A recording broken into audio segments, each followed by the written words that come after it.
Welcome back, guys, to Wrong Turn Horror.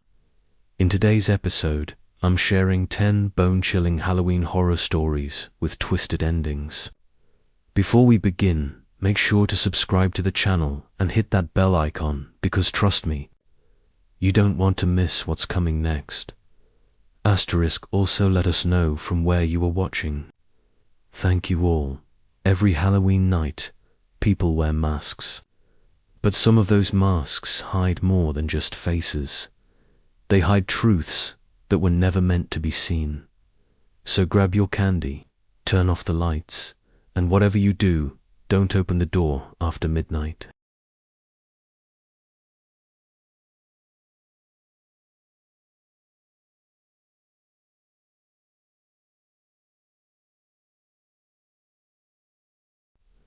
Halloween in the quiet suburb of Maple Hollow was always something special. Rows of houses glowed with orange lights, plastic skeletons hung from porches, and the air carried that unmistakable scent of pumpkin spice and cold autumn air. Kids in costumes flooded the streets, superheroes, witches, and ghosts, their laughter echoing through the mist that rolled in from the nearby woods. But that year, 1993, Halloween night felt different. The air was colder, heavier. It wasn't just the fog, it was the silence that crept in once the last of the children had gone home. At the end of the street, in an old ivy-covered house, lived Mr. and Mrs. Dawson, a kind elderly couple loved by everyone in the neighborhood. They had lived there for nearly 50 years, and had never missed a single Halloween. Every year, they'd dress up, sit on their porch with steaming mugs of cider, and hand out full-sized candy bars to every child who came knocking. It was their favorite night of the year, the one time their quiet home felt alive that evening. They were ready, as always. Mr. Dawson wore his usual vampire cape and plastic fangs, and Mrs. Dawson, with her silver curls pinned neatly, wore a witch hat decorated with orange ribbons.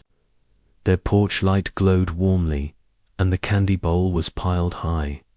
As the night went on, the stream of children slowed. Groups of giggling kids vanished into the fog. Parents called them home, and by 11:30, the street grew eerily quiet. Mr. Dawson sighed, leaning back in his rocking chair. "Well, I think that's it for the night," he said, glancing at the half-full candy bowl. Mrs. Dawson smiled softly. "One more won't hurt. Remember last year? That little girl came just before midnight." He chuckled. "You're too kind, Ruth. It's almost 12. No one's coming out this late." But just as he spoke, a faint creak echoed from down the street, the sound of footsteps on wet leaves. They both looked up. Through the fog, a small figure appeared, walking slowly, head tilted down, dragging a faded pillowcase that rustled softly with each step. The child was wearing a simple, white sheet with 2 holes for eyes. A ghost costume, but not the kind you bought at a store. The fabric looked old, yellowed with age, and torn at the edges. "Would you look at that?" Mrs. Dawson whispered. The last trick-or-treater, the little ghost, climbed the porch steps without a word and held up the pillowcase. Mr. Dawson smiled kindly. "You're out late, huh, sport? What's your name?" No answer. Just the slow rise of the bag. Mrs. Dawson chuckled nervously and dropped a handful of candy inside. "Here you go, dear. Be careful getting home." The child tilted its head slightly, as if listening, then whispered in a voice so soft it barely carried through the fog, "I came back for my candy." Mrs. Dawson blinked. "Back," she repeated, confused. "Have we met before, sweetheart?" But the child didn't reply. He turned slowly and walked down the steps, disappearing into the fog without a sound. The Dawsons watched him go until he vanished completely. Strange kid, Mr. Dawson murmured, rubbing his arms against the chill. What did he mean? Came back. Probably just a prank, Mrs. Dawson said, though her voice trembled a little. She closed the candy bowl and followed her husband inside. That night, sleep didn't come easily. The wind howled outside, rattling the windows. Sometime after 2 a.m., Mr. Dawson stirred in bed. He swore he heard something, the faint jingle of a tricourt treat bell, that cheerful ding-dong sound that played from their porch motion sensor. He sat up. Ruth, did you hear that? She groaned sleepily. Hear what? The doorbell. Someone's outside. Mrs. Dawson frowned. At this hour, Mr. Dawson grabbed his robe and shuffled to the front door. The house was cold, unnaturally so, and the hallway light flickered as he passed. When he opened the door, the fog poured in, thick, suffocating, cold, but there was no one there, only the faint outline of something lying on the porch. He bent down. It was an old, black and white photograph, its edges damp from the mist. He held it up, squinting at the image it showed. Their very house, decades earlier. There were children in front of it, dressed in 1960s Halloween costumes. Witches, pirates, clowns. And in the center was a boy wearing the same cracked ghost mask they had seen earlier that night.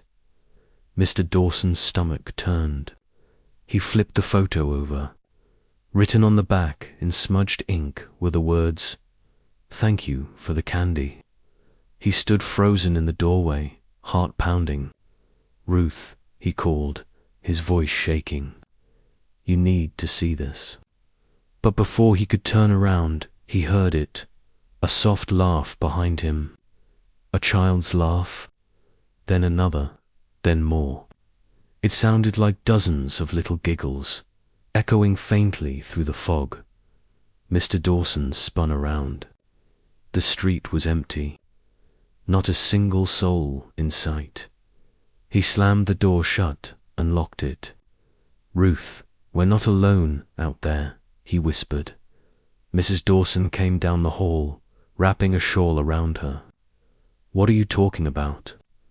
He showed her the photo. Her face drained of color. That's from the old neighborhood scrapbook," she whispered. "That picture was taken the year before. The accident." "What accident?" She hesitated. "I remember now. There was a fire on Halloween night. A house caught fire on Willow Street. A bunch of kids were trapped during a party. One of them lived just 2 doors down from here." Mr. Dawson stared at her. "What are you saying?" "That boy in the photo. His name was Tommy Hales. He died that night." The room suddenly felt colder. The lights flickered again, dimming until only the faint orange glow of their porch light remained. Then, without warning, it went out completely. They were plunged into darkness. Mrs. Dawson gasped. "George." He fumbled for the light switch, but it didn't work. The air felt thick, heavy with something unseen. Then came the sound again. Soft footsteps on the porch. Slow, measured, and a whisper. "Trick or treat." Mrs. Dawson grabbed her husband's arm. "Don't open it," she hissed. But he couldn't help himself. Something, curiosity, dread, disbelief made him turn the knob. The door creaked open. On the porch stood not one, but dozens of children, all wearing old-fashioned costumes, the kind from a time long gone. Pirates with torn shirts, clowns with smeared paint, witches with real brooms. Their eyes were pale, almost white, glowing faintly through the fog, and at the front of the group was the little ghost. He lifted his cracked mask slowly, revealing a hollow darkness underneath.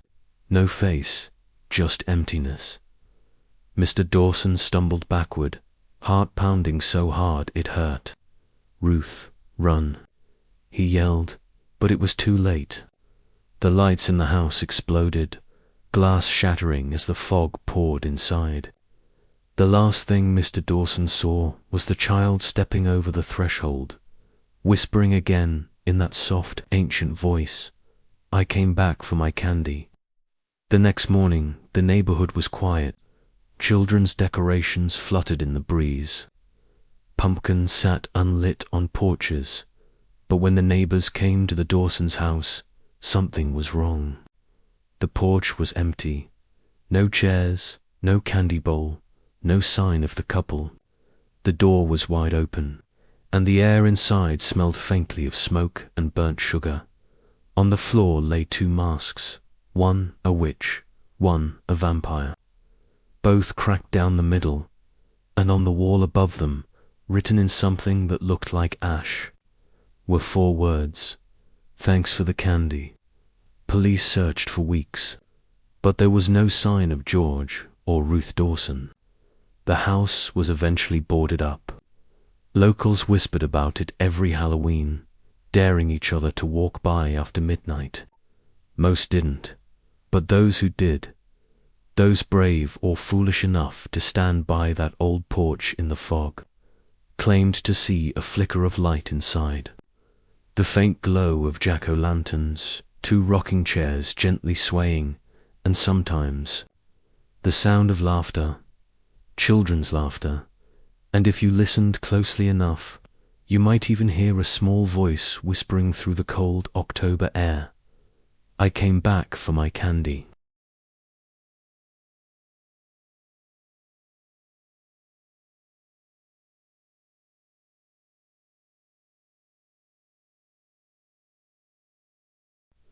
There's a stretch of farmland just outside Mason County, West Virginia, where the fog never really lifts, even in daylight.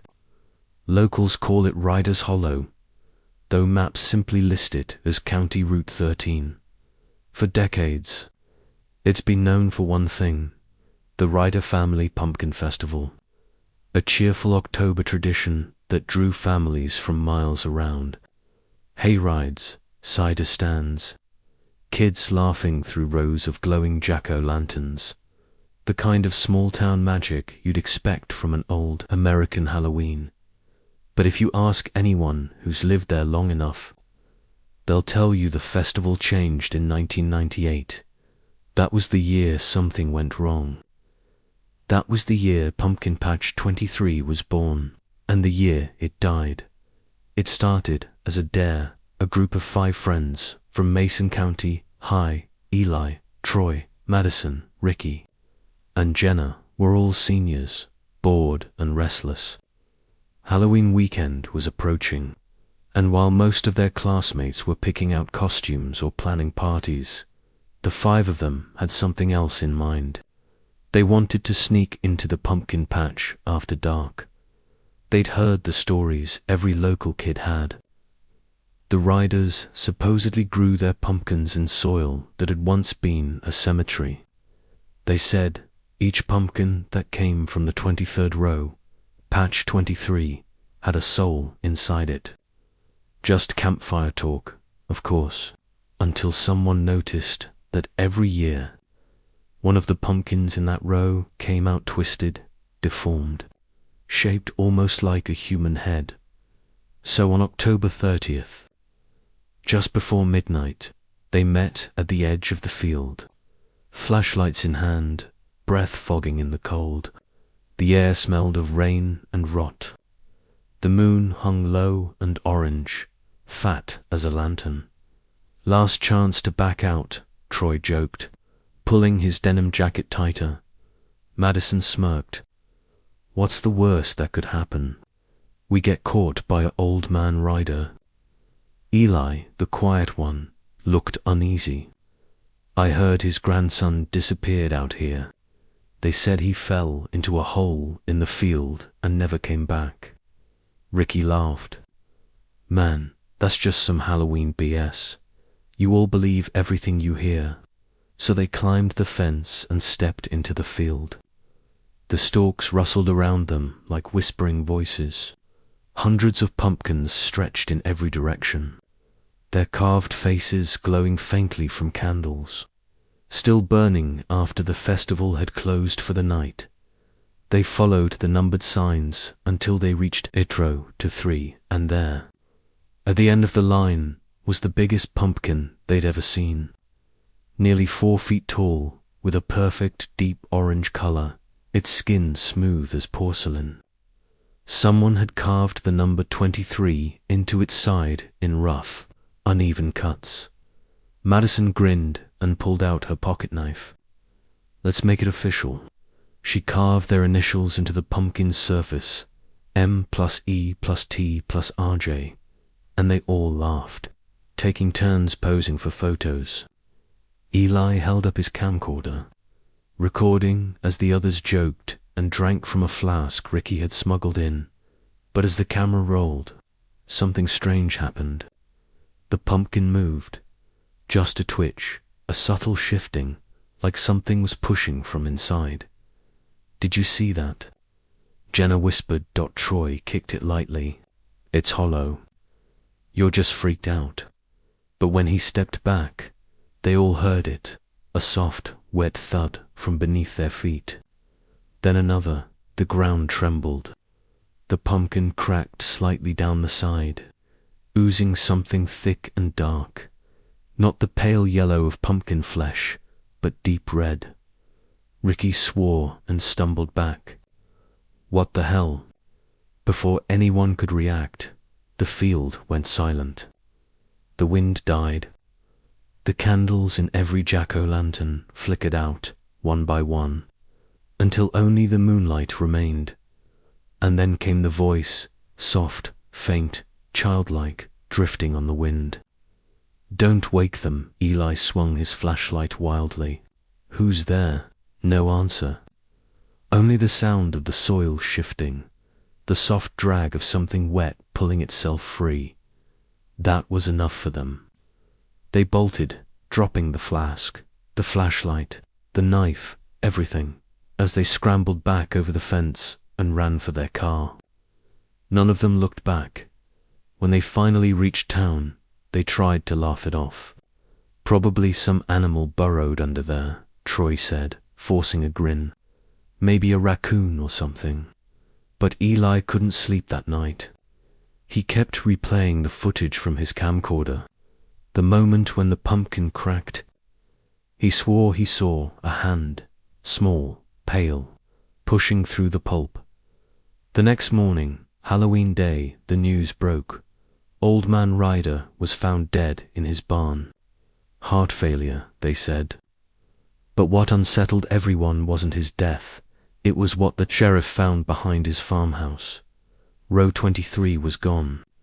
Every pumpkin, every stalk, every patch of soil, dug out like something had burrowed upward from beneath. In its place was a long, deep trench, dark as pitch. The 5 friends didn't tell anyone they'd been there. They just watched from the crowd as police cordoned off the field. When Troy whispered, "We should tell someone," Eli shook his head. "No one's gonna believe us." That night, the festival was cancelled. The carnival lights were turned off, the hayride stopped, and the vendors packed up early. Mason County hadn't seen that much fear since the flood of '72. But that didn't stop the whispers. People said that when the police dug deeper into the hole, they found bones, dozens of them, small ones, like those of children, and each skull had something inside it, a pumpkin seed, perfectly preserved. That Halloween night, each of the 5 friends went home early. But as the clock neared midnight, something strange happened to each of them. Troy, at his parents' house, heard scratching under his floorboards. When he looked, he saw orange light glowing through the cracks. Madison found muddy footprints in her hallway, too small to belong to an adult. Leading from the back door to her bedroom, Jenna's phone kept buzzing with notifications, new photos appearing in her gallery, all of them showing the 5 of them in the pumpkin patch, taken from different angles. Even though no one else had been there, Ricky's dog wouldn't stop barking at the window. When he finally went to check, there was a single pumpkin on his porch, carved with his own face, and Eli. Eli's camcorder turned itself on. The screen flickered, showing the footage from that night. But the angle was wrong. It wasn't his recording anymore. The camera was on the ground, pointing up, showing him and the others running away. Behind them, the giant pumpkin was splitting open completely, and crawling out of it were dozens of small, withered arms. He dropped the camera and ran to the bathroom, splashing water on his face. But when he looked into the mirror, he froze. There was something in his teeth. A seed. By morning, all 5 were missing. Their houses were empty, the doors left open, the lights still on. The police found jack-o'-lanterns on each of their porches, perfectly carved, grinning wide. The candlelight inside flickering like a heartbeat. Inside every pumpkin was a single human tooth. When forensics examined them, the results made headlines. Each tooth belonged to one of the missing teens. The sheriff ordered the entire Ryder farm sealed off. Bulldozers were brought in to destroy the fields. But every time they cleared the soil, the next morning it would be covered again. Fresh vines curling out of the dirt. New pumpkins growing overnight. Locals said the land was cursed, that the Ryders had made some kind of deal generations ago, feeding the earth every October to keep the harvest alive. No one really believed it, not at first. But every Halloween after that, new pumpkins appeared along the roadside, perfectly round, bright orange. Their stems twisted like fingers reaching up from the ground. And in the center of them all, without fail, was one massive pumpkin, its surface carved with the number 23. Those brave enough to approach said if you looked closely, you could see faces swirling beneath its skin, faint, stretched impressions pressing outward, as though trapped inside. Some claimed they even recognized them, the missing kids. 20-5 years later. No one goes near Ryder's Hollow after dark. The old festival grounds are fenced off, warning signs nailed to every post. But each October, travelers still report strange lights in the field, flickering like candles in the fog in 2023. A group of urban explorers from Ohio decided to visit the site and live stream it. The video is still online, or it was, before it was taken down. You can see them walking through the overgrown rows, laughing, calling the story fake. Then, about 20 minutes in, one of them finds it, the giant pumpkin half buried. The number 23 still visible. He leans closer, tapping it with his flashlight. "This thing's solid as hell," he says. And then, in the background, another voice whispers, soft, faint, and childlike. "Don't wake them," the camera shakes. The feed cuts to static. That was the last footage ever uploaded to that channel. Locals say if you drive by Ryder's Hollow now, you'll see a faint orange glow behind the trees, like hundreds of candles burning beneath the earth. And if you listen carefully with your window down, you might hear something else, a sound like children giggling in the dark, or the quiet scrape of a knife carving through pumpkin flesh. And somewhere, deep in the field, that same soft voice whispering through the fog, "Don't wake them."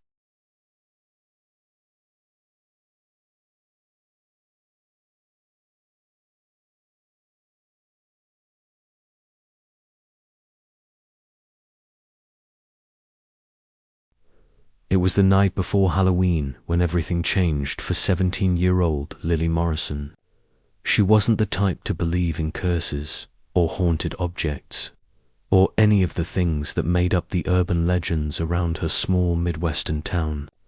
But that year, Halloween came early, and it brought something with it, something that didn't belong in her world.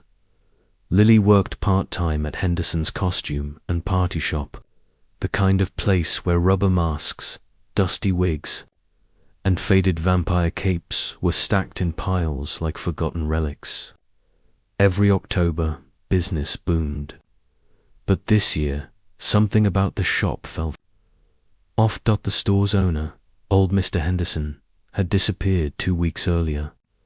The local paper said he left town suddenly for personal reasons, but no one believed that, especially not after someone found strange scratches along the shop's back door, deep, ragged grooves like claw marks, and black wax melted into the floor near the register. Still, Lily needed the money and the new manager. A quiet woman named Mrs. Whitlow didn't seem too worried. She just told Lily to restock the back shelves and stay out of the storage room after dark.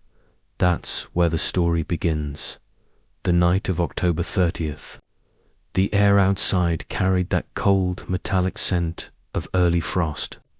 Halloween lights flickered weakly along the streets. Inside the shop, the only sound was the faint hum of the old fluorescent bulbs and the soft rustling of costumes. Swaying on racks, Lily was sorting through a shipment that had arrived that morning, boxes of costumes, labeled in old, peeling handwriting. Most were normal, witches, skeletons, zombies. But one box stood out. It wasn't new. The tape was yellowed and brittle. On its side, written in faded ink, were the words, "Property of M. Henderson, do not sell." Curiosity tugged at her. She knew she shouldn't open it, but she did. Inside lay a single costume, a tattered plague doctor outfit, black and leathery, with a long bird-like beak mask. It looked ancient. The material was cracked and smelled faintly of smoke. And inside the mask, there was something else, a folded note, written in trembling cursive. Do not wear it. Do not look into the mirror while it's on. It doesn't like to see itself. Lily frowned.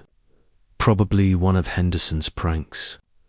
The old man had been known for that sort of thing, scaring employees with fake stories about haunted props. She laughed it off and set the costume on a hanger behind the counter. But as she turned away, she swore she heard a faint, dry whisper behind her. A voice, low, hollow, like air moving through a dead throat. Try me. She spun around. Nothing. Just the empty shop. The next day, Halloween, was chaos.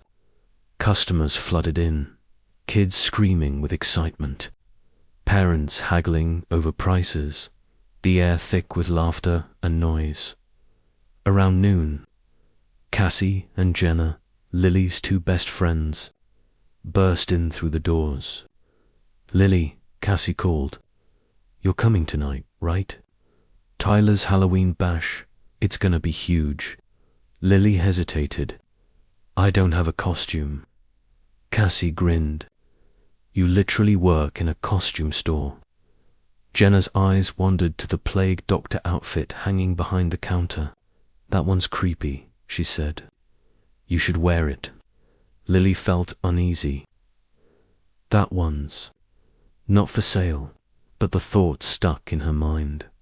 That night, when the store finally closed, she stood in the dim light, staring at the black costume.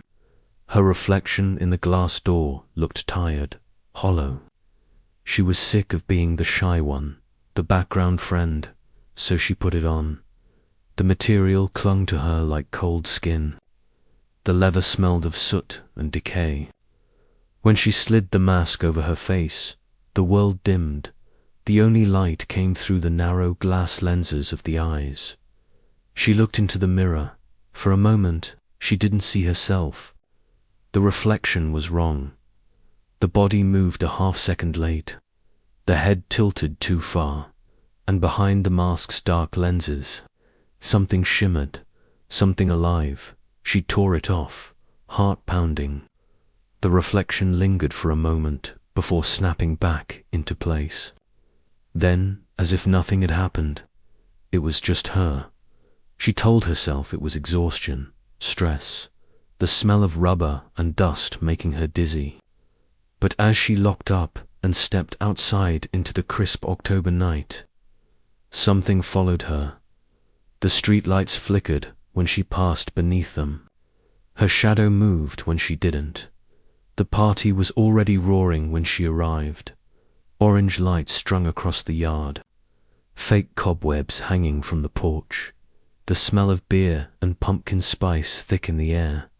Everyone loved her costume. That's so realistic.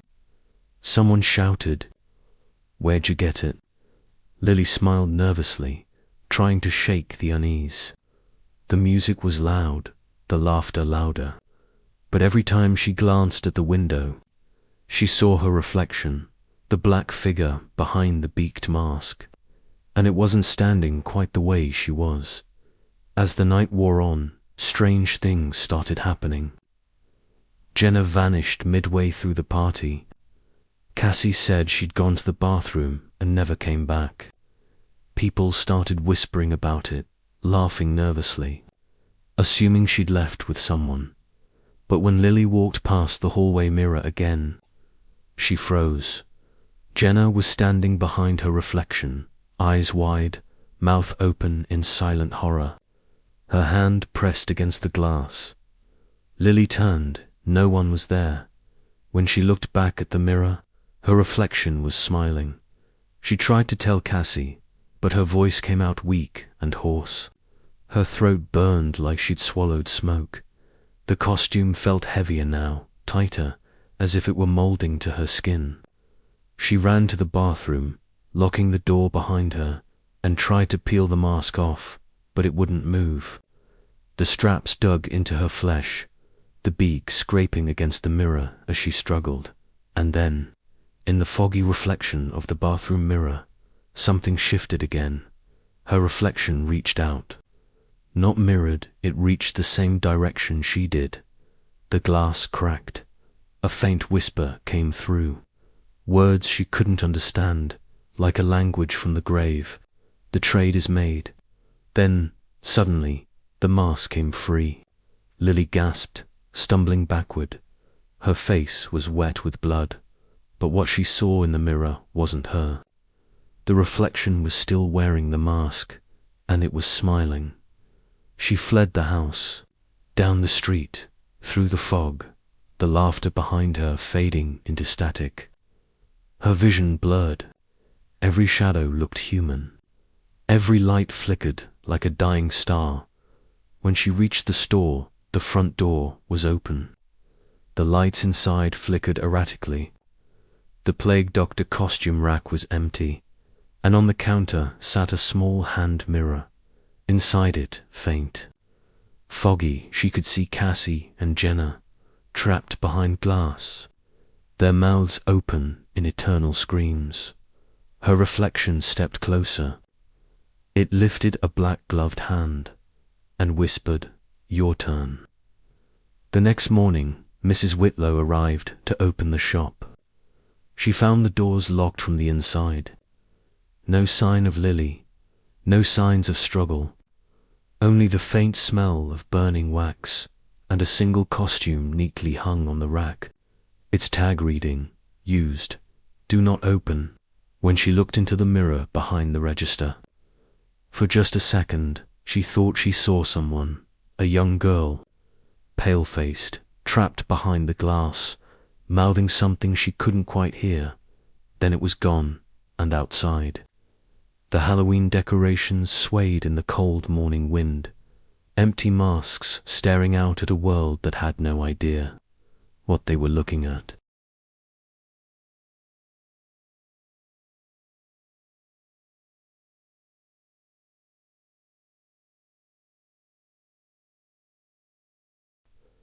Halloween night was always Rebecca Lane's favorite time of year. The air smelled of wood smoke, pumpkins glowed on porches, and the sound of distant laughter echoed down her quiet suburban street. But that year, it didn't feel festive. It felt wrong. Her neighborhood in Maplewood Heights had gone all out for Halloween. Spiderwebs strung between mailboxes, motion sensor skeletons, fog machines, and cheap plastic tombstones lining the lawns. But for Rebecca, the night wasn't about parties or candy. It was about remembering. Because exactly 1 year ago, on Halloween night, her best friend Hannah Brooks had died in a car crash just a few blocks away. They'd been inseparable since childhood. Trick-or-treat partners, secret keepers, the kind of best friends who finished each other's sentences. Losing Hannah had left a hole in her life, one she'd tried to fill with denial that night.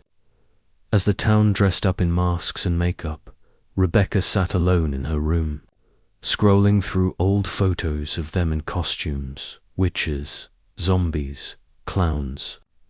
In one, from their senior year, they'd dressed as mirror versions of each other, identical outfits, makeup, and poses, with the caption, "Reflections Forever." Rebecca smiled sadly, her eyes stinging. Then her phone buzzed. Unknown number. No profile picture. No message, just a missed video call. At first, she assumed it was spam. But then it happened again. Another call. Same number. This time, the call lasted 1 second, long enough for her screen to light up and show a faint image before it disconnected. She opened her call log and froze. The caller ID said, Hannah Brooks. Her stomach dropped. That wasn't possible. Hannah's phone had been destroyed in the crash. She'd seen it herself when the police returned Hannah's belongings. Trembling, she set her phone down. The room was silent except for the hum of her small desk lamp. Then, from the corner of her room, she heard something, a faint click, like glass tapping. Her eyes drifted to the mirror, hanging above her dresser. It wasn't her reflection that caught her attention. It was something behind her. A shadow, flickering in the dim light. She turned quickly. Nothing there when she looked back. Her reflection was smiling. The rest of the night unfolded like a slow, quiet nightmare. Rebecca couldn't shake the feeling that she wasn't alone. Every mirror in her house, the bathroom, the hallway. Her phone screen seemed to move a fraction of a second too late. Like reality lagging, she finally decided to text her mum, who was out at a Halloween block party. Hey, did you call me from another phone? Getting weird numbers. No reply. She sighed and turned back to her laptop. On impulse, she searched mirror video call, urban legend. Most of the results were clickbait, but one thread caught her eye. The caller in the mirror, Halloween folklore. Legend says, if you receive a call from someone who died on Halloween, do not answer it. They are trapped on the reflection side and want to switch places. She laughed nervously and shut the laptop. Just stupid creepypasta nonsense. Her phone buzzed again. Video call. Hannah Brooks. Her thumb hovered over the screen. The air in her room felt thick, heavy, electric dot. Then the screen flashed and connected. For a moment, all she saw was darkness. Static hissed faintly through her speakers. Then, a blurry image began to form. A face, Hannah's face, pale, cold, eyes black and wet, as if she'd been underwater for hours. Her head tilted slightly, her mouth trembling. Becca. The sound was warped, metallic. Rebecca's heart stopped. Hannah. The image flickered. The background looked eerily familiar. The same wallpaper as Rebecca's room. but backwards, as if seen in a mirror. "It's dark here," Hannah whispered. "It's cold." Tears welled up in Rebecca's eyes. "What is this? Who are you?" Hannah's head twitched violently. "You promised. Reflections forever."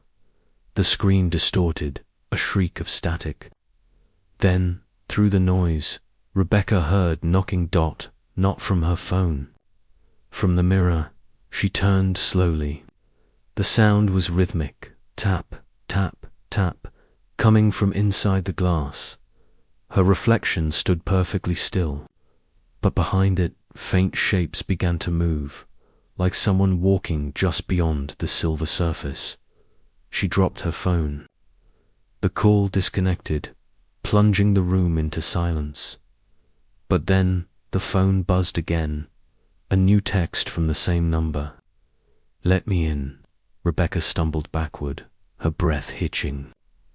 The mirror's surface rippled, faintly, as though it were breathing. She bolted from the room. Downstairs, the house felt wrong.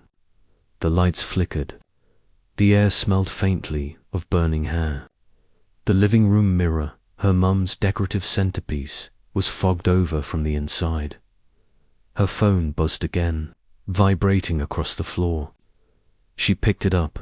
The camera app had opened by itself. The front-facing camera showed her face. Behind her, in the reflection of the living room mirror, someone else was there. Hannah standing, smiling, holding up her own phone, and in Hannah's phone screen, Rebecca saw herself, but her reflection was waving. She dropped the phone and screamed, rushing to the front door. But when she grabbed the handle, her reflection in the hallway mirror beside it didn't move. It just stared. Then it turned its head independently, slowly, until its dark eyes met hers. "Trade." The voice came from inside the glass. Rebecca ran. She grabbed a blanket, threw it over the mirror, and fled into the kitchen. Her breathing was ragged, her hands shaking uncontrollably. She needed help. She called her mum, no answer. She tried 911. The call wouldn't connect. Only static, and faintly underneath it, laughter. Then she saw it, on the stainless steel refrigerator door. Her reflection was smiling again. Her phone buzzed one last time. A final message from Hannah Brooks. "You shouldn't have hung up." The lights went out. In the darkness, Rebecca could see faintly, her reflection glowing pale in the reflection of the oven's glass. Its mouth began to move. "Come home," she screamed and hurled her phone at the oven door. The glass shattered, shards spraying across the floor. The reflection fractured, her own face broken into a dozen jagged pieces. But in each shard, the reflections didn't disappear. They multiplied in every piece of glass. She could see Hannah, dozens of her, whispering, mouthing words Rebecca couldn't hear, until finally, every voice whispered together, a deafening, ghostly chorus, "Your turn." When the lights flickered back on, Rebecca was gone. Her mother returned home just after midnight to find the house eerily quiet. The blanket that covered the mirror had fallen to the floor. The living room smelled faintly of ozone. Her phone was on the couch, screen cracked.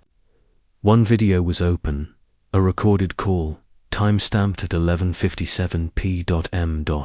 In the video, Rebecca sat on her bed, trembling, whispering something. Then, in the mirror behind her, another Rebecca, smiling, stepped forward and placed a hand on the glass. The video ended abruptly. Mid-dash, screened up. For weeks afterward, neighbors reported strange things. Their mirrors fogging up at night. Phone calls that disconnected when they were answered. And in Rebecca's room, the mirror was found untouched, not shattered, not cracked. But if you looked long enough, you could swear you saw two girls in it, standing side by side. one smiling, one screaming, and sometimes, if you were very quiet, the phone on her dresser would buzz. Just once, as if someone on the other side was still calling.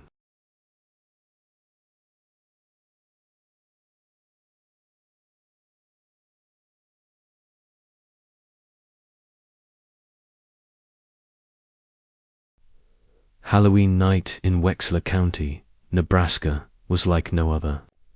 The air was crisp, the stars sharp against the black sky, and the fields rolled endlessly under a pale orange moon. That year, the high school seniors decided to throw their annual Halloween bash somewhere new, deep inside the abandoned Grimwald cornfield. No one had dared to go there in years. Not since the accident. In 1998, during a Halloween bonfire, 3 kids had gone missing in that same cornfield. The sheriff found only one, a boy named Kenny Doyle, wandering aimlessly near the road at dawn.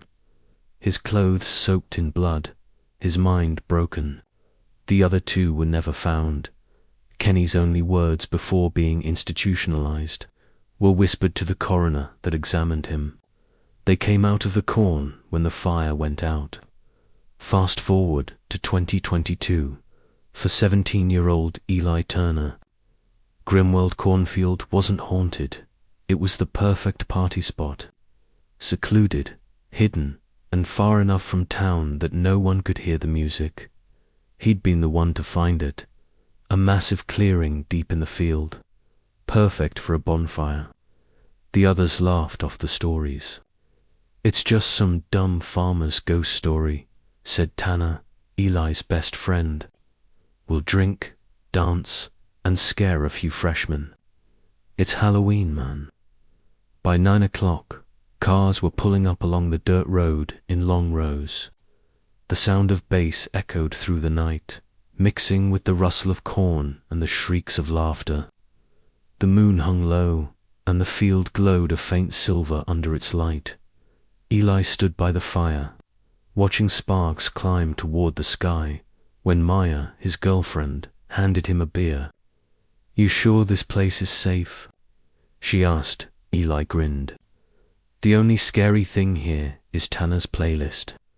But as the night went on, that uneasy feeling, the one that creeps in when you're miles from anywhere, started to grow. It began with the wind. It came sudden and cold, sweeping through the corn like a whisper. The fire dimmed. The music glitched, skipping between tracks before dying completely. Then someone screamed. The crowd froze. A few people laughed nervously, assuming it was a prank. But then came another scream, sharper, closer, followed by frantic shouting. "Where's Jake?" Someone yelled. Flashlights flickered on, cutting through the darkness. The corn swayed violently, but there was no wind now. Just movement. Something shifting in the rows. Eli grabbed Maya's hand. "Stay here." He stepped toward the edge of the clearing, his flashlight trembling in his grip. "Jake, dude, stop messing around." No response. Just the soft sound of leaves brushing together, too slow, too deliberate to be wind. He pushed into the stalks. The corn stalks closed behind him, swallowing the light from the bonfire. The further he went, the quieter it became, until all he could hear was his own breathing. Then, his light landed on something, a mask, a white Halloween mask, smeared with dirt and blood. Lying in the dirt, Jake's mask, and just beside it drag marks, leading deeper into the corn. He should have turned back then, but curiosity, or maybe fear, pulled him forward. He followed the trail for several yards until his flashlight caught something else, a figure standing still between the rows. It looked like a scarecrow at first, tall, thin, wrapped in burlap, but then it moved. The head twitched once, twice, before turning fully toward him, There was a moment of silence. Then Eli heard whispering, not one voice. Dozens, hundreds, all overlapping, soft and wet, whispering words he couldn't understand. He stumbled backward, flashlight flickering. The figure's head jerked sharply, and the whispering stopped. And then the voice came deep, hollow, like air moving through an empty throat. Stay for the harvest. He ran. Branches snapped underfoot. Corn tore at his arms. Behind him, he could hear something moving, the sound of feet dragging, scraping, dozens of them. Closing in, he burst out into the clearing, gasping for air. The fire had burned low, casting long shadows across the field. The crowd was gone. Cars still lined the road, but the clearing was empty. The music speakers hissed softly, disconnected. "Maya," he called Tanner. No answer, only the rustling of corn. He turned in a slow circle and froze. Around the edge of the clearing stood rows of scarecrows, dozens of them, maybe hundreds, all facing inward. Each one wore different clothes, jackets, hoodies, dresses, some small, some adult-sized, and their faces weren't made of burlap. They were masks, Halloween masks. He stumbled backward, heart hammering. One of the scarecrows swayed slightly, as if breathing. Then another turned its head. Eli screamed and sprinted toward the road, his flashlight bouncing wildly. He didn't dare look back. He didn't dare stop. When he finally reached his truck, he slammed the door shut and locked it, panting. His hands shook as he fumbled with the keys. That's when he saw movement in the rearview mirror. Someone was sitting in the back seat. He turned, but it wasn't a someone. It was a something. A scarecrow slumped forward, straw spilling from its sleeves. Its mask was torn, and beneath it, pale flesh, human. Jake's eyes stared blankly through slits of burlap, and his lips were sewn shut. Eli screamed and threw open the door, tumbling out of the truck. He ran blindly down the dirt road, lungs burning, his vision blurring with tears. Behind him, he could hear the rustling again, the sound of footsteps dragging through the dust. He didn't make it far. Headlights appeared in the distance, a car coming fast. He waved his arms, screaming for help. The car screeched to a stop, and out stepped Sheriff Douglas Hale, flashlight in hand. "Son, what the hell are you doing out here?" Eli collapsed to his knees. "They're gone, everyone. They're all gone." The sheriff frowned, scanning the field. The clearing was dark now. No fire, no music, just rows of corn swaying gently in the wind. "There's no one here," he said quietly. Eli shook his head violently. They were right there. The scarecrows, they were easy, the sheriff said, helping him up. "We've had reports like this before. You're lucky to be alive." Eli froze. "Reports like what?" Sheriff Hale sighed. "Every few years, some kids come out here, throw a party. Always the same story. Disappearances, strange lights, whispering, but when we search, there's nothing." He turned back toward his car. "You can't harvest what's already been taken." Eli blinked, confused. "What did you just say?" But when the sheriff turned back toward him, his flashlight beam revealed his face, pale, straw jutting from his collar. Eyes sewn shut. The light flickered, and Eli realized the man wasn't breathing. He ran again, through the corn, through the night, until his legs gave out. He collapsed in the dirt, gasping, the whispering around him growing louder, more desperate. The ground beneath him felt warm, pulsing. He looked down. The soil was moving. Hands were pushing up from beneath the earth, bird-covered, pale, clutching at his legs, his arms. Dragging him down, he screamed, clawing at the ground. But more hands emerged, dozens of them, pulling him under the soil. The last thing he saw before the earth swallowed him whole was a pale moon and rows of figures standing over him, silent, waiting. The scarecrows, each one wore a mask. Each one had eyes that glimmered faintly in the dark, and one of them, the one in the center, wore his jacket. The next morning, a farmer driving past the field saw something strange. The old Grimweld clearing looked freshly turned, as if ploughed overnight. But what caught his eye were the scarecrows. There were hundreds of them now, stretching all the way to the road. And if you looked closely, really closely, you could see that each one wore something different: a hoodie, a leather jacket, a flannel shirt, and on their faces, beneath the burlap and straw, something wet glistened in the sunlight: skin. Weeks later, police investigated the field after parents reported missing teens from the Halloween party. They found no bodies, only a burned-out fire pit and dozens of posts, where the scarecrows had been staked. But when they dug into the soil beneath one of the posts, they found a cell phone. It belonged to Eli Turner. The phone still worked, despite the dirt and damage. On it was a single video, shaky footage from Halloween night, time-stamped 12:03 a.m. It showed the bonfire surrounded by people dancing, laughing.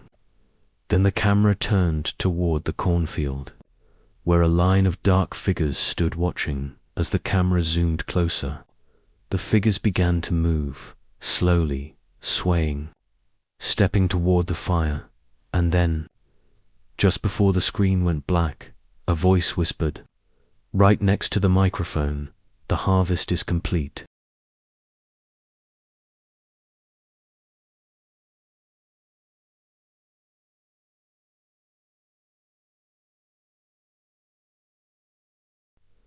Every Halloween, the small town of Derryville decorated itself with orange lights, hay bales, and hundreds of glowing pumpkins. It was the kind of town where everyone knew each other, where Halloween wasn't just a night, it was a tradition that carried stories. But there was one story that no one talked about out loud, a story about the Pumpkin Man. They said he lived deep in the old woods behind Miller's farm, where the ground stayed cold even in summer, and the trees bent unnaturally, like they were hiding something. Every Halloween night, when the moon was high and the fog rolled in from the lake, a figure with a pumpkin for a head was seen wandering the edge of town. Some said he looked for those who had forgotten the meaning of Halloween, those who disrespected it, who mocked the spirit of the night. Others said he looked for something else, a replacement. It was Halloween night, 1998, when 17-year-old Tyler Briggs decided to prove the legend was fake. Tyler was the kind of kid who liked breaking rules, loud, confident, the self-declared Halloween king of Derryville High. He'd grown tired of the same old stories. Every year, adults told the same warning: don't go near Miller's farm after dark.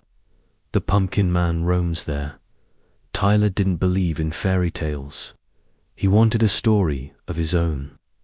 So armed, with a flashlight, a camcorder, and a couple of friends, Jenna, Kyle, and Marcus, he set off down the old dirt road that led to the abandoned farm.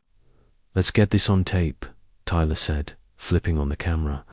"Proof that your parents' bedtime story is just a joke." The night was cold and still. The fields stretched endlessly, rows of dried cornstalks rattling like bones in the wind. The moonlight fell pale over the landscape, turning the scarecrows in the fields into looming silhouettes. Creepy, huh? Jenna whispered, clutching her jacket. Tyler laughed. That's the point. We'll film the barn, say hi to the pumpkin man, and head back. Easy views. But nothing in Derryville was ever that easy. As they reached the edge of Miller's farm, the air changed. The smell of earth turned sour, like rotten vegetables and wet soil. The farmhouse ahead was collapsing in on itself, the porch sagging under years of neglect. Beyond it, the pumpkin patch stretched for acres, each pumpkin oddly shaped, twisted, as though they were melting into the ground. Marcus frowned. Man, these things look wrong, wrong, wrong. Tyler chuckled, crouching beside one. The pumpkin's skin was cracked, leaking a thick, dark sap that glistened in the light. Maybe they're just old. Jenna shivered. Let's just film and go. I don't like this. Tyler ignored her. He pointed his camera at the barn, its doors hanging open like a mouth, and walked forward. Ladies and gentlemen, he announced, welcome to the legend of the Pumpkin Man. The barn creaked as they entered. Inside, the smell was worse, decay mixed with something chemical, like gasoline and burnt leaves. Rusted tools hung from the walls, and at the center, surrounded by hundreds of small pumpkins, was a scarecrow. It stood tall, dressed in a tattered flannel shirt, a burlap sack for a body, and a pumpkin carved into a face. Its grin was wide, uneven, jagged teeth etched deep into the rind. A candle burned faintly inside it, flickering even though there was no wind. Okay, that's actually creepy, Kyle muttered. Tyler stepped closer, zooming the camera in. It's just a prop. Someone probably did this to freak people out. He laughed, knocking on the pumpkin head with his knuckles. See, just hollow. But when he pulled his hand back, a black, sticky substance clung to his fingers like tar. What the hell? He began. Wiping it off, the candle flame inside the pumpkin flickered violently. The air grew heavy. Then, from somewhere, outside, came a sound, a slow dragging noise, like something heavy being pulled across the dirt. Marcus turned toward the door. Guys, someone's out there. The noise stopped. Silence. Then a whisper, faint, distant, like a voice carried through the fog. You shouldn't have come here. The flashlight flickered. Jenna screamed, as one of the smaller pumpkins burst open near her feet, spilling not seeds, but something thick and red that soaked into the straw-covered floor. Go, Tyler yelled, pulling her toward the exit. They ran out of the barn, into the fog, stumbling through the field. The pumpkins around them were glowing now, faintly, like dying embers. Each one had a carved face that hadn't been there before, grinning, frowning, or screaming. Marcus tripped and fell. Kyle stopped to help him, but froze when he saw something moving between the rows. A tall figure, wearing a flannel shirt and overalls, its head a carved pumpkin, burning from within. Its grin flickered in the dark. Run! They sprinted toward the road, hearts pounding. Behind them, the sound of footsteps, slow, deliberate, followed through the field. The fog thickened until they could barely see 2 feet ahead. Jenna cried out as something brushed against her arm, a hand, rough and cold. Tyler turned the camera and for a split second caught it. The pumpkin man, towering, its eyes glowing bright orange, the candlelight pulsing like a heartbeat. He raised his hand, not in attack, but in a slow, beckoning gesture. One must stay, a voice rasped, low and hollow. The harvest must be fed, Tyler screamed, pulling Jenna away. But when they reached the road, Marcus wasn't with them.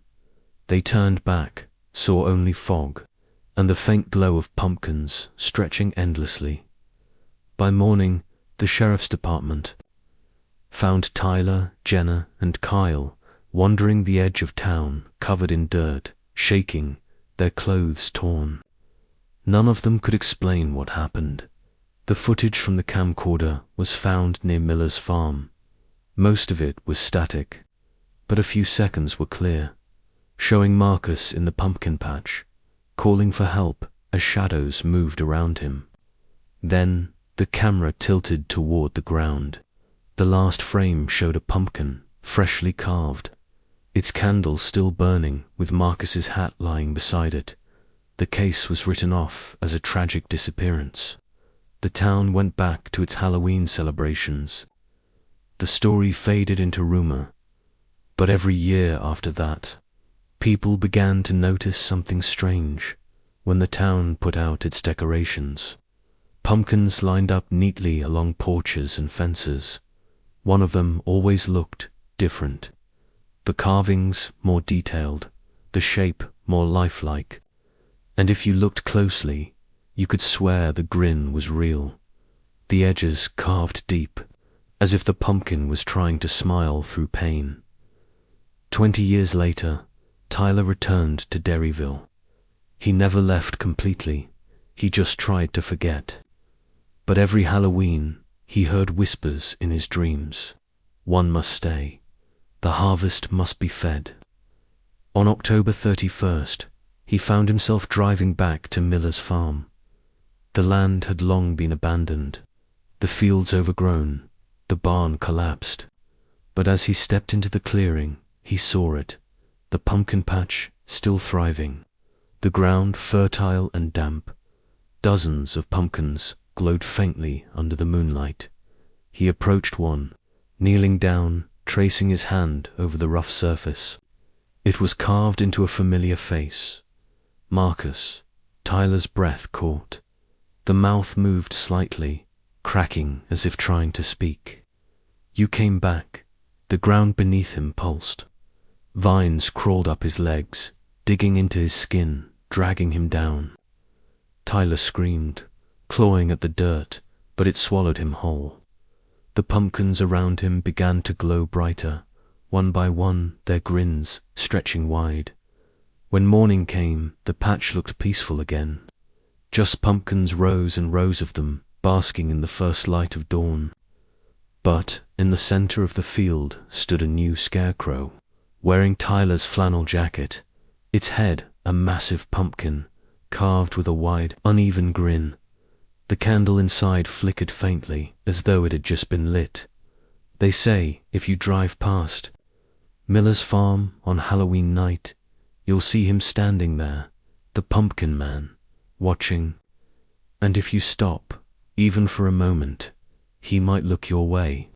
And when he does, you'll hear him whisper, soft and hollow through the wind, "One must stay.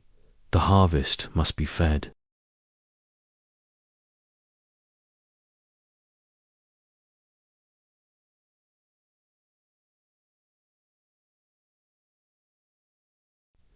Halloween night had always been Emma Price's favorite time of year. She was 9 years old, dressed as a tiny witch with a pointy hat too big for her head and a black plastic cauldron as her candy bucket. Her dad, Mark, walked behind her with a flashlight, smiling as she darted from one house to another under the orange glow of porch lights. The town of Willow Creek looked like something out of a postcard that night. Carved pumpkins on every porch, children laughing through masks, and the scent of caramel apples drifting through the fog. But further down the street, past the last flicker of warm light, was a cul-de-sac that no one visited anymore. People said an old man named Mr. Holloway used to live there, a strange recluse obsessed with Halloween. He disappeared 10 years ago, and the house had been abandoned since. Every Halloween, though, someone swore they saw a single porch light flicker on, and a bowl of candy appear at the door. Most parents told their kids to stay away. But that night, Emma noticed something strange. a faint orange light glowing at the end of the street, exactly where Mr. Holloway's house should have been. "Dad," she said, pointing, "that house has candy too." Mark frowned. "That one's empty, sweetheart. Come on, let's head back." But Emma was already skipping down the sidewalk, her candy bucket bouncing against her side. "Emma," Mark called, jogging to catch up. The closer they got, the colder the air felt. The fog thickened until it swallowed the street behind them. When they finally reached the house, Mark stopped short. The Holloway house stood in silence, its windows shattered, the porch sagging. But a dim porch light buzzed overhead, barely alive. And there, on the doorstep, sat a black trick-or-treat bag. No bowl, no note. Just the bag, tied neatly with orange ribbon. "Someone must have dropped it," Mark said, stepping forward. Emma's eyes were wide. "Can I take it? Maybe they're giving it away." Mark hesitated. The bag looked odd, old, maybe. The fabric shimmered slightly in the light, almost like it was wet. "Let's just leave it, kiddo. We don't know where it came from." But as they turned to go, the porch light flickered, and a voice whispered, barely audible over the wind, "Take one. It's Halloween." Emma gasped. "Did you hear that?" Mark turned round. "Who's there?" Silence. The bag rustled, though no wind blew, and then it moved. Mark's skin crawled. The bag shifted slightly, as if something inside was breathing. He grabbed Emma's hand. "We're leaving now." But she tugged free, curiosity gleaming in her eyes. "It's probably just candy," she said, crouching beside it. "Look." Before Mark could stop her, she untied the ribbon and reached inside. Her small hand brushed against something soft and sticky. She frowned, pulling it out. It wasn't candy. It was a stuffed toy, a little black cat with button eyes. Its fur was damp, and something dark was smeared across its paws. Gross. Emma muttered, dropping it. Mark knelt beside her. The smell hit him first, metallic, earthy, like rust. He shone his flashlight inside the bag. For a second, he froze. Inside were dozens of tiny toys, each old and dirty. A clown doll with cracked porcelain skin, a wooden soldier missing its legs, a ballerina figure with glassy, painted eyes. They looked ancient. "Emma," he whispered, "step back." But before she could, the flashlight flickered, and every toy inside the bag turned its head toward her. Mark yanked her away, just as the bag collapsed inward, as if sucked by some invisible force, then stood upright again, perfectly still, tied with its orange ribbon once more. They ran home. Mark locked the doors, turned off the lights, and sat Emma on the couch. She was pale, clutching her candy bucket tightly. "Dad," she said quietly, "it wasn't a dream, right?" Mark rubbed his face. "I don't know what it was, honey. Maybe someone was playing a trick." But when he looked down, he froze. Sitting on the living room floor was the same black trick-or-treat bag, tied neatly shut. Emma screamed. Mark grabbed it and threw it outside, slamming the door. Then he bolted it, heart pounding.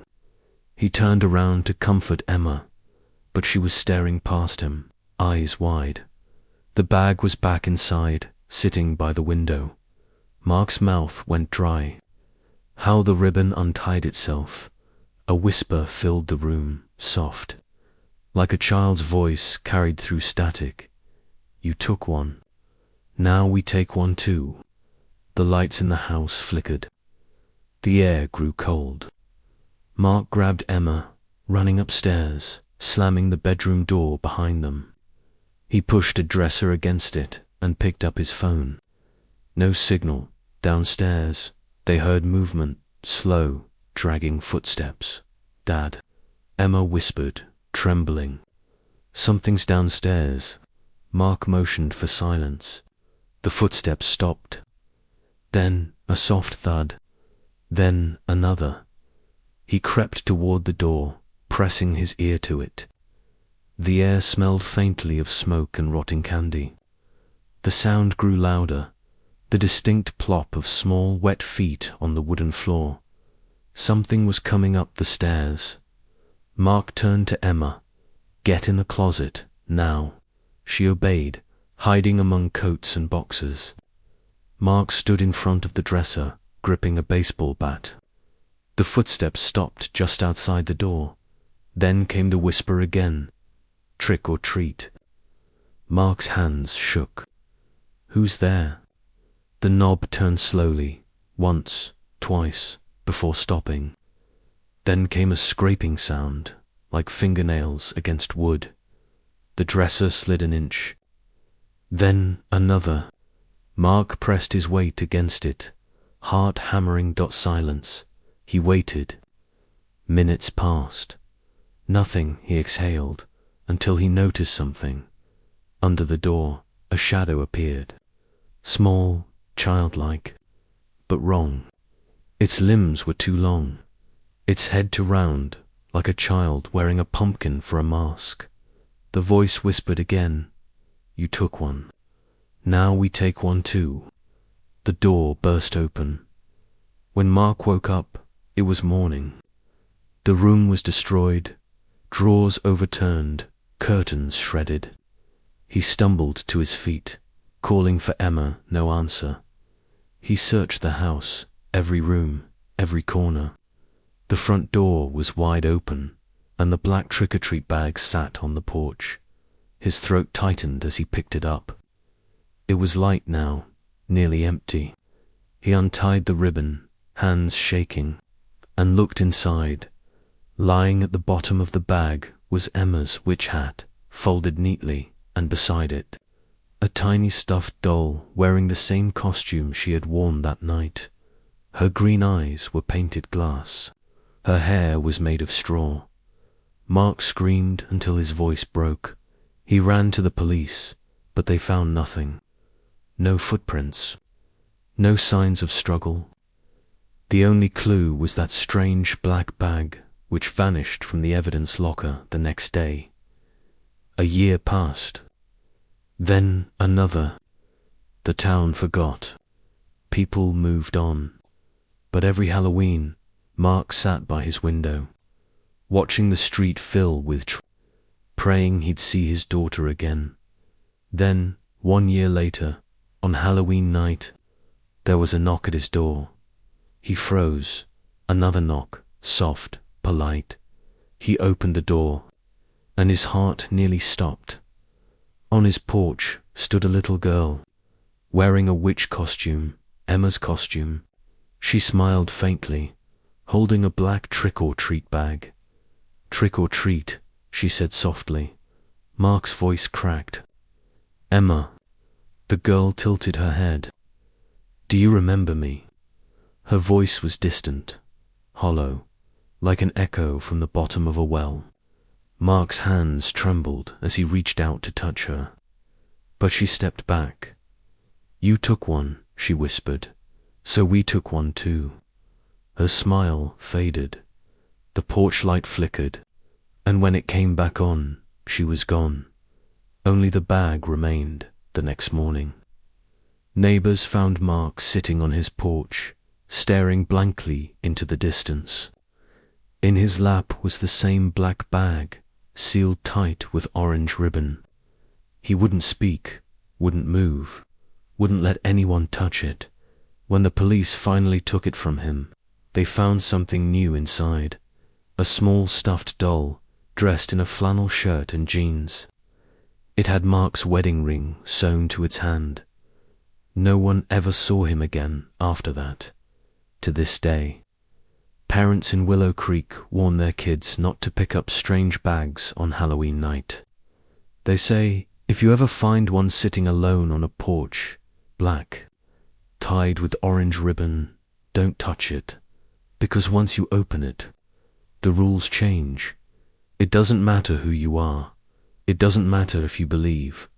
Once you take one, they'll come to take one too. And the next time someone knocks on your door and whispers trick or treat, make sure it's really a child, because sometimes it's not.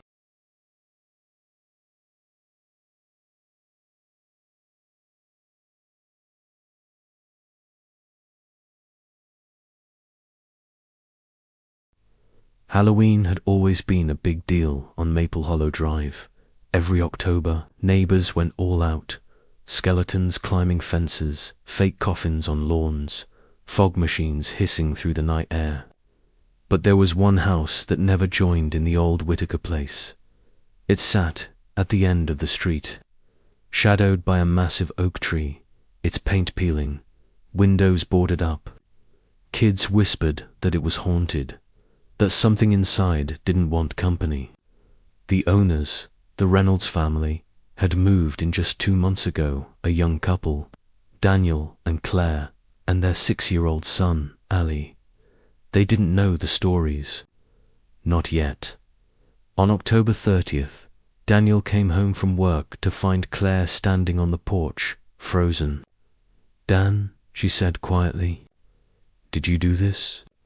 The porch was covered, pumpkins, dozens of them, perfectly carved, each one glowing faintly with a single flickering flame.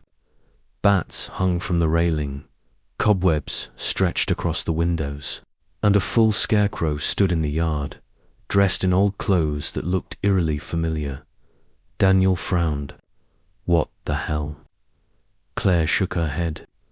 "I thought maybe the neighbors were being cute or something, but no one saw who did it." Ollie ran up, his eyes wide with excitement. "It's awesome. Look, Daddy, even the scarecrow looks like you." Daniel blinked. The scarecrow did look like him, same plaid shirt, same jeans, even the same brown boots. But he hadn't donated any clothes. "Where'd they get these?" Claire asked. He shrugged. "No idea. Maybe someone's pulling a prank." That night, they left the decorations up, half amused, half unsettled. But by morning, the pumpkins had changed. When Daniel came out for the paper, he froze. Every pumpkin face was different now. Their smiles warped into jagged, twisted grins. The fog that rolled through the yard felt colder than usual. And one of the pumpkins sat directly on the porch steps, its grin carved wide open. With something moving inside, Daniel crouched, squinting. A faint noise came from within, a whisper. "Happy Halloween." He stumbled back, dropping the paper. Claire stepped out behind him. "What's wrong?" "Did you hear that?" He asked. "Hear what?" He pointed. But when she looked, the pumpkin was gone. That afternoon, Daniel decided to remove everything. He packed the decorations into garbage bags and hauled them to the curb. The scarecrow was last. As he untied it from its post, he noticed something. The burlap sack used as its head wasn't empty. It was heavy. He loosened the rope, pulling the sack free. A smell hit him instantly, something rotten, earthy, like wet soil and old meat. He dropped it and stepped back. Inside was a clump of hair and what looked like pieces of dried mud shaped like teeth. He gagged, throwing the sack into the trash. "That's it. They're gone." Claire looked pale. "Dan, we should tell someone." But that night, when they went to bed, the faint orange glow returned outside the window. Daniel looked out. The pumpkins were back. Every single one, lined perfectly across the yard. And this time, there were more. Hundreds more. Halloween morning came grey and heavy with fog. Claire tried to act calm for Ollie, helping him into his vampire costume. "I don't like the pumpkins," Ollie whispered, staring out the window. "They're watching." Claire forced a smile. "It's just Halloween decorations, sweetheart." But even she couldn't deny it, the way the pumpkins seemed to face the house, their hollow eyes following her every move. When Daniel went out to the car for work, he noticed something else. The scarecrow was standing again.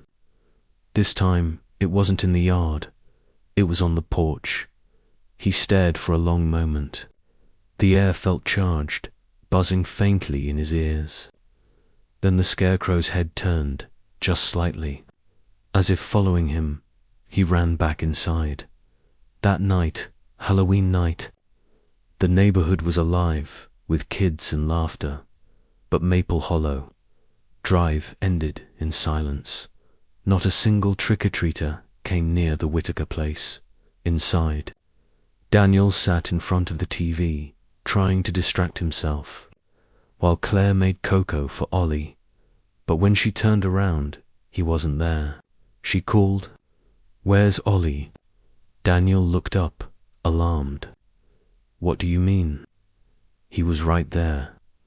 The front door creaked open. They rushed outside. The yard was glowing, every pumpkin lit, every candle burning high. "Ali!" Claire screamed. From somewhere deep among the decorations came the sound of a child laughing, high and soft, like a recording. "Mummy, come see." Daniel followed the sound toward the oak tree, his flashlight cutting through the fog. And then he saw it.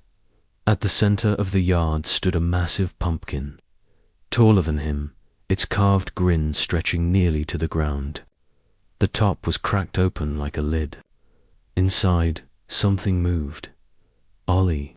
He stepped closer. The light flickered. Inside the pumpkin, something small sat up. It was Ali, or what looked like him. His skin was pale orange, his eyes hollowed out, glowing faintly from within. He smiled weakly. "Daddy," he said, voice cracking. "It's okay. They're decorating."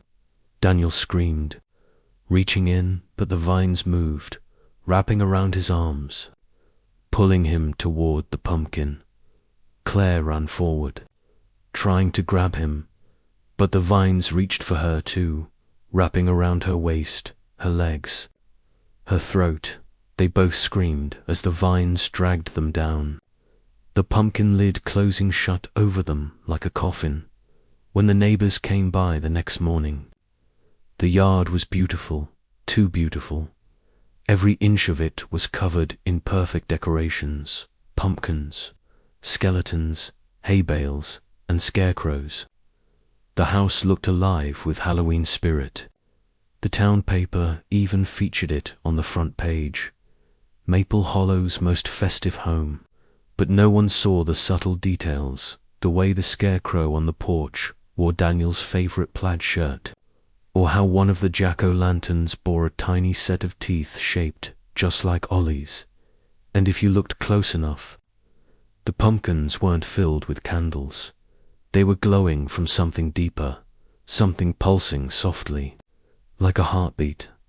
A week later, a real estate agent came to assess the property after no one could reach the Reynolds family. The moment she stepped onto the porch, she stopped. The door was slightly open. Inside, the house smelled like pumpkin spice and something else, sweet, cloying, rotting. She stepped in slowly. "Hello. Anyone home?" Silence. Every surface was covered with Halloween decorations, garlands, orange lights, carved gourds. They seemed to appear from nowhere, as if grown into the wood. Her shoes squelched as she stepped on the carpet. She looked down. It wasn't carpet. It was rotted pumpkin flesh, soft and wet beneath her feet. Then she noticed the walls. They weren't painted orange. They were oozing it. A whisper filled the house, faint and hollow. "We decorate for those who forget the spirit." She turned and ran, tripping down the steps, nearly breaking her ankle. But before she could reach her car, something caught her eye. The scarecrow in the yard had changed again. It was smiling, and from its burlap sack head to faint glowing eyes blinked once, then went still by the next Halloween. Another family had moved in, the Harrisons. They'd heard the stories, but brushed them off. Urban legends, the dad said.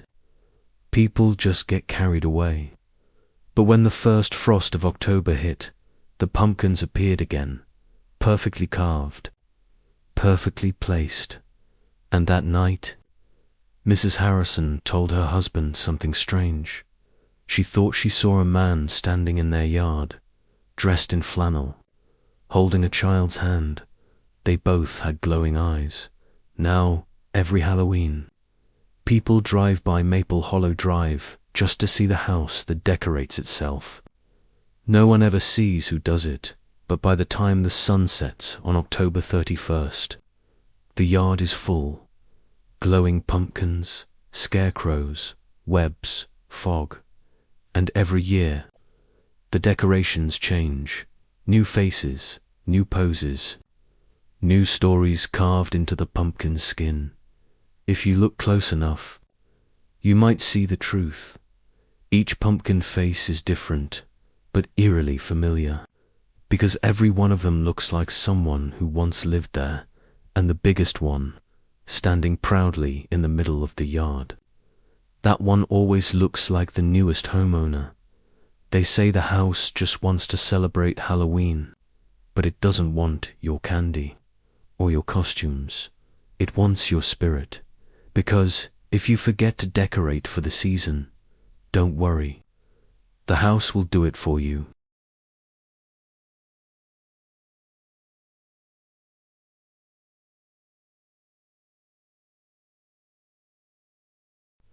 It was Halloween night in the quiet town of Oak Hollow, a place where the streets usually went dead silent after 10 p.m. The houses, lined with carved pumpkins and flickering candles, looked almost frozen in time. But this year, something felt different. There was a thickness in the air, a heavy, eerie quiet that lingered long after the last trick-or-treater had gone home. Megan and her husband, Daniel, lived at the very end of Birchwood Lane, right before the tree line that led into a dense forest.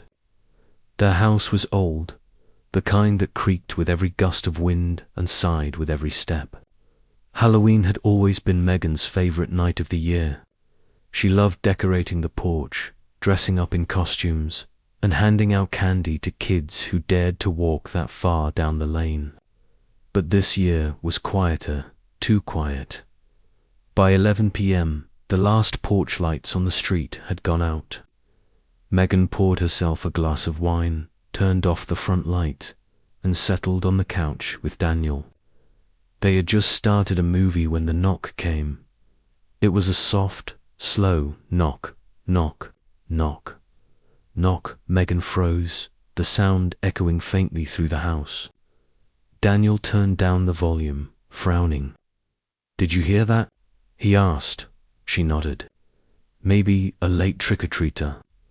Daniel sighed. "At midnight. Kids these days." He stood up and walked to the front door. Megan followed, curiosity prickling her skin. When he opened the door, no one was there. Just the dark outline of the woods, stretching out behind the house like a black sea. The pumpkins on the porch flickered, their smiles warping with each gust of cold wind. Daniel stepped outside, looking around. "Hello." He called out silence. He waited a few seconds longer, then went back inside, locking the door behind him. "Probably some prank," he muttered, but Megan couldn't shake the feeling that something wasn't right.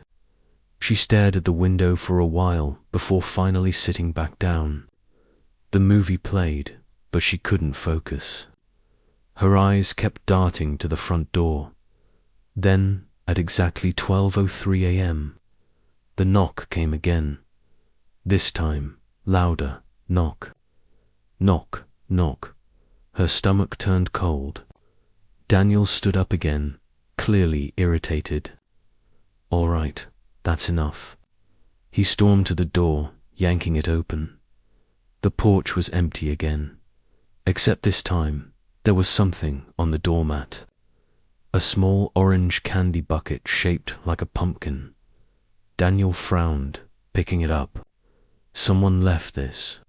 Megan leaned over to look inside. It wasn't candy. It was a photograph. Her breath caught in her throat. The photo showed a blurry image of their house. Taken from the woods, Daniel's face drained of color. What the hell?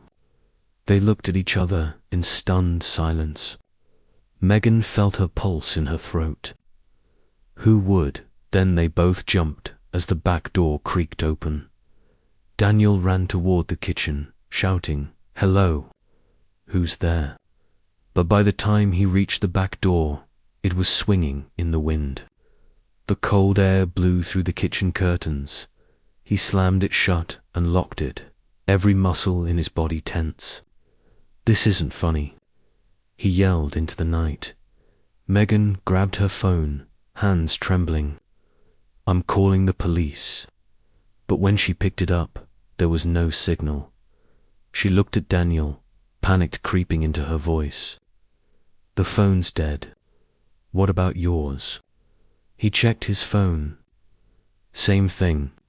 No service. They both stood still, listening. For a moment, there was only the sound of the wind and the faint ticking of the kitchen clock.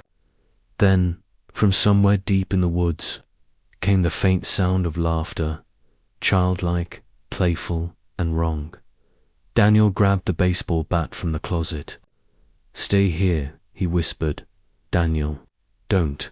But he was already walking toward the back door. The wind howled as he stepped outside, flashlight cutting through the darkness. The beam swung across the trees, catching glimpses of leaves and shadows. "Who's out there?" he shouted. The laughter stopped, and then something whispered his name. "Megan." His flashlight flickered, and when the beam steadied again, he saw something standing between the trees. A small figure, wearing a dirty Halloween costume. The mask looked like a pumpkin, face cracked and blackened. Its tiny hand clutched a candy bucket. "Hey!" Daniel yelled, his voice trembling. "You need to get out of here." The figure tilted its head slowly, then raised one arm and pointed directly at him. That's when Daniel realized the arm was too long. The skin was pale gray, stretched thin over bones. The mask twitched once, then the figure took a step forward, dragging its foot in the dirt. Daniel stumbled backward, slamming the door shut and locking it again. "It's not a kid," he whispered, shaking. "It's not a kid." Megan was crying now. "What do we do?" "Stay inside," he said. "We'll wait until morning." They turned off all the lights and sat in silence, every creak of the house magnified 100 times. The pumpkins outside had gone out one by one, until only darkness remained, but the knocking didn't stop. Sometimes it came from the front door, sometimes from the back, sometimes from the windows. Each time it was slow, deliberate. Knock, knock. Knock. By 3 a.m., the house felt like a trap. Daniel couldn't take it anymore. "I'm going to end this," he said, grabbing the bat again. But before he could move, something slid under the front door. Another photograph. Megan hesitated, then picked it up with shaking hands. It was them, as they were sitting on the couch just now, taken from outside. The window, she dropped the photo, screaming, "It's watching us." The lights flickered, and then all at once, they went out, pitch black. The sound of tiny footsteps filled the hallway. Something moved past the living room. The floorboards creaked. Daniel held the bat tight, his voice shaking. "Stay behind me." The sound stopped near the front door. And then, in the darkness, came a whisper, soft and childlike, "Trick or treat." The door creaked open on its own. The cold night air swept in. Daniel raised the bat and swung toward the sound, but it connected with nothing. He turned the flashlight toward the doorway and saw dozens of pumpkin masks staring back at him. Children, but not alive. Their eyes were hollow pits, their clothes tattered and rotting. Each one held a candy bucket, each one smiled. They stepped inside. Megan screamed as they surrounded her. Daniel swung wildly, but the bat passed through them like smoke. Their whispering filled the air, echoing all around. Trick or treat, trick or treat, trick or treat. The last thing Megan saw before she blacked out was one of the pumpkin children reaching out and pressing a small candy bucket into her lap when she woke up. It was morning. The sun was shining through the window. The house was still. The pumpkins on the porch were gone. Daniel was sitting in the chair opposite her, motionless. "Daniel." She whispered no answer. She got up slowly, walked toward.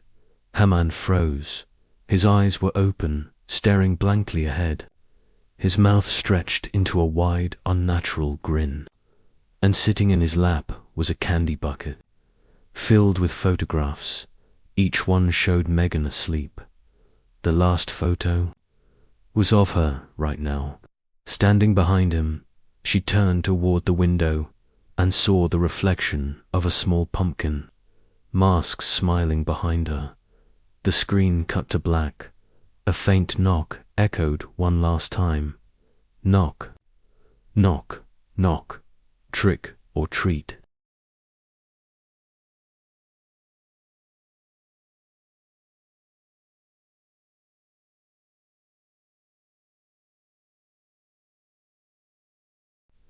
It was supposed to be a night of laughter, candy, and spooky fun. But for the small town of Fairhaven, Halloween night of 1987 would be remembered for something else entirely, something no one could ever explain. The story starts with a group of high school kids from Fairhaven High.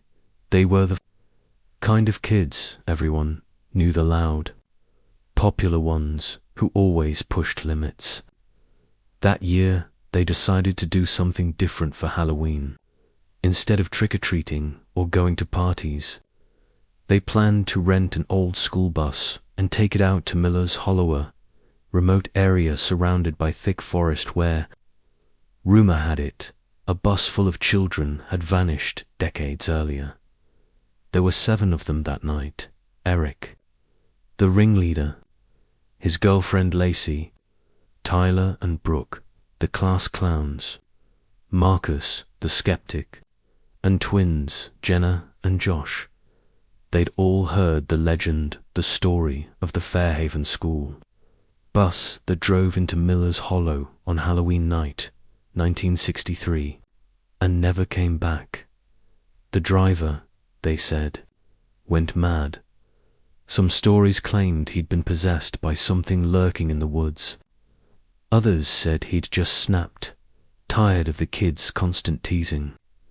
Whatever the truth, no one ever found the bus or the kids. Only tire tracks that led into the fog and stopped halfway down the dirt road.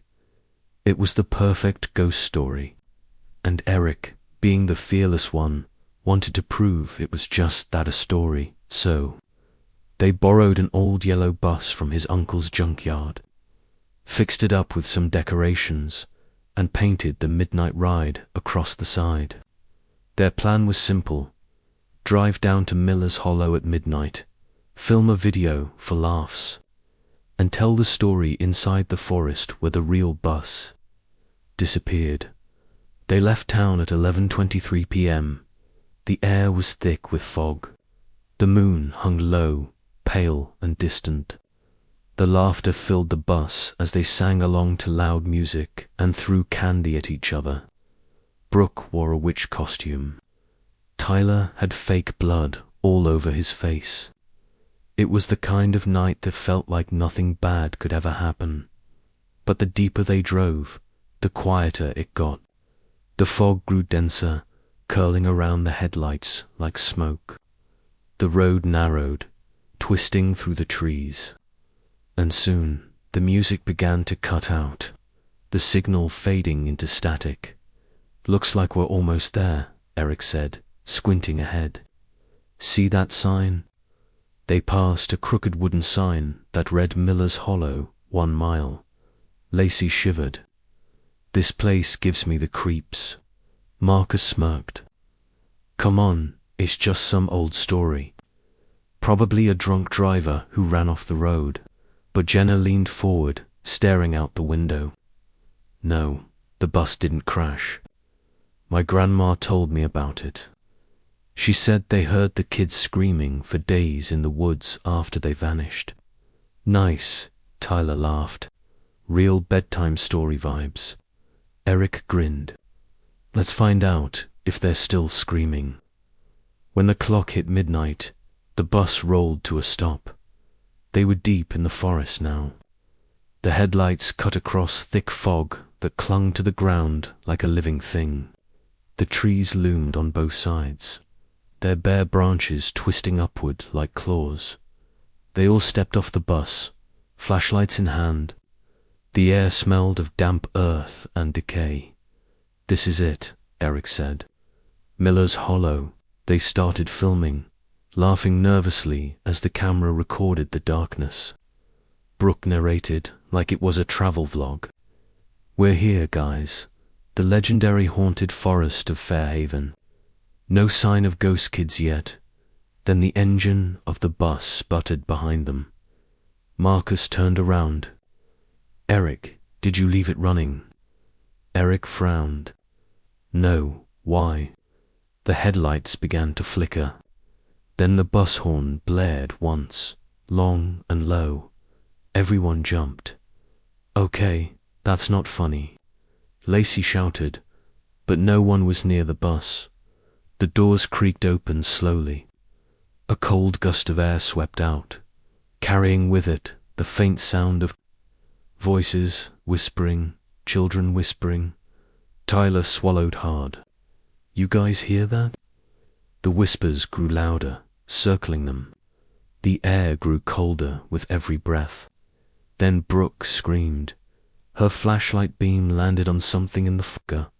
Small handprint on the side of the bus. It wasn't paint. It was wet, fresh. Marcus's voice trembled. "We're leaving." But when they climbed back onto the bus, the engine was dead. Eric tried again and again to start it, but all it did was sputter. The radio crackled to life on its own. A soft hum coming through the speakers. Then, children's laughter, distorted, broken.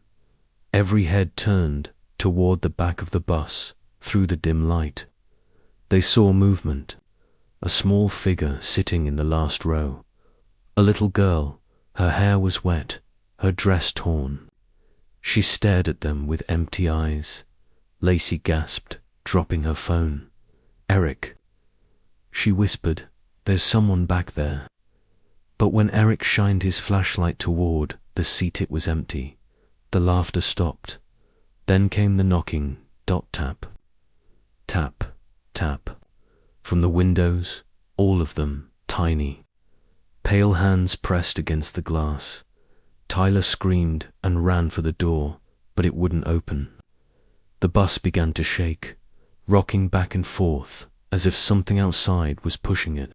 The headlights burst, plunging them into darkness. The whispers turned into shrill screams. The sound was deafening, echoing from all directions. "Make it stop." Brooke sobbed.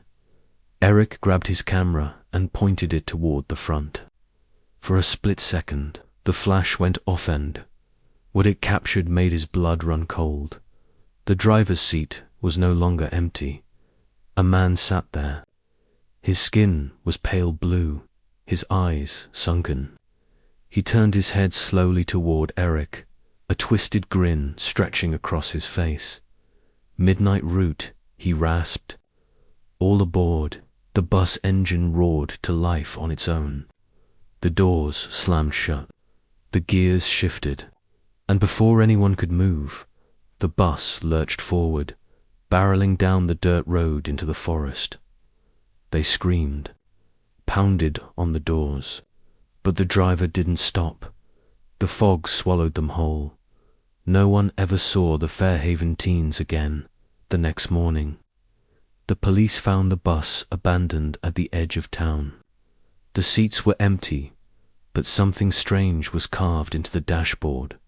Route 13, Miller's Hollow. When the officers checked the odometer, it read 666 miles, and that was impossible, because the bus had only been driven 12 the night before, for years. People avoided the road, but every Halloween since then, residents claimed to see an old yellow bus driving through the fog just after midnight. Its windows are dark. Its headlights flicker. If you listen closely, you can still hear laughter inside. And sometimes, if you're out late enough, it'll stop beside you on the road. The door will open, and a voice will whisper from the darkness, "Midnight route. All aboard." Those who step inside are never seen again, only the sound of a school bus echoing through the fog remains, and if you ever see its lights this Halloween, don't look back, because once you do, you'll already be on board.